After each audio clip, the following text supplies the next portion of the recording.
पुण्यात्माओं, परमात्मा की लीला है। हमने तो गलती कर दी थी पूरी, अपने मालिक को छोड़ के भरी थाली का ठोकर मार कर हम इस काल के साथ आ गए।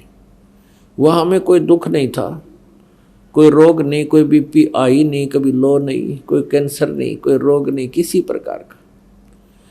पुण्यात्माओं, ये दास जो वचन बोल रहा है ये कोई बालकों के वचन नहीं है, कोई दंत कथा नहीं, कोई कहानी कथा नहीं है। ये परमेश्वर के बताए हुए वचन है। उस दयालु ने आकर हम पर फिर भी दया कर दी कि हम सतलोक में एक भयंकर गलती करके आए थे।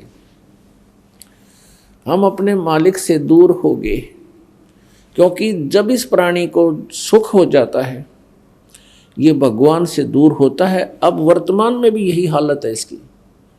इस काल के लोग में इतना दुखी है, फिर भी इसको जो छोटा मोटा जिसको ये सुख मानता है, झूठे सुख को, ये हो जाता है तो भगवान के आसपास नहीं, फिर तक क्लबों में जाता है, घूंटी लगाता है, डांस करता है, डांस देखता है, डीजे सुनता है, और फिर इसकी वह दुर्गति गधा बन के, कुत्ता बन के, फिर सुन ले डीजे तू, क्लब तेरी कुर्डियाँ पाऊंगी वह क्लब है।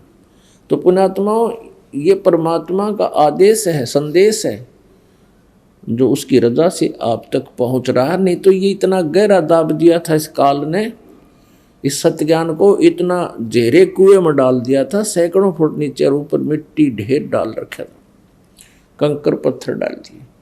अब परमात्मा की कृपा से इस दास पर मेहर हुई,